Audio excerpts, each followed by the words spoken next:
Hello learners of all ages, my name is Mr. Montgomery. I teach 4th and 5th grade math, and today we're going to be learning about how to find an area of a rectangle. Now, the formula for area is fairly simple. It's area equals length times width, or you might see it written like this. Area equals length times width.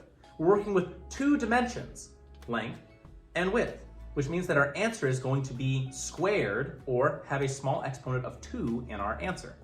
We'll get to that in a little bit. But we see that we have a rectangle with a length of 1 1/2 feet times a width of 1 1/4 feet. And so we're going to be multiplying 1 1/2 times 1 1/4 to figure out the area of that rectangle and make sure that it's in feet squared. All right, so I'm going to have to use the check mark method in order to change these mixed numbers into improper fractions. That way I can multiply them. 1 times 2 is 2. Plus 1 is, let's see, 1 times 2 is 2, plus 1 is 3, there we go.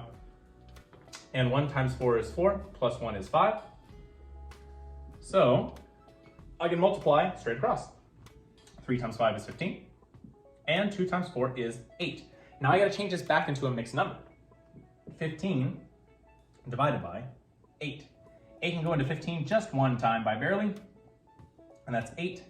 And so that means that I have 7 left over. Pop and top both rhyme. Start here. 1 7/8. So 1 7/8 feet squared is the area of my rectangle. So for our second example, we're going to be having 2 1/3 miles by 1 2/3 miles. So this is a very large area.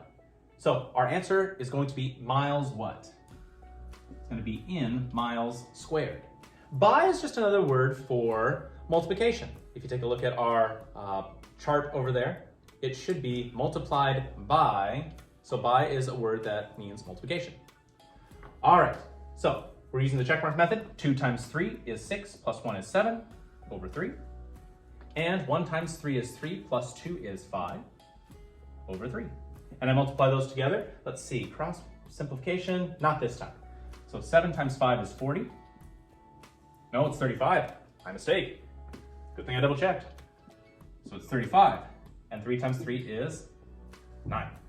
All right, now we need to make sure that we divide and popcorn method.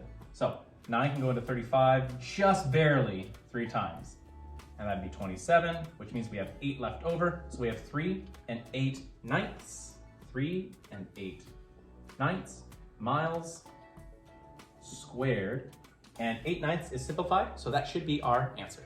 All right, 5th grade friends, if we take a look at page 143 in our workbook, you'll see that we're going to be doing practice problems number 3 and practice problems number 4. So for 3 and 4, the direction says find the area of each rectangle using tile or area model, or area formula, excuse me. You're just going to be using the area formula of area equals length times width. If you have any questions on how to find the area of a rectangle, please let me know when you come to class tomorrow.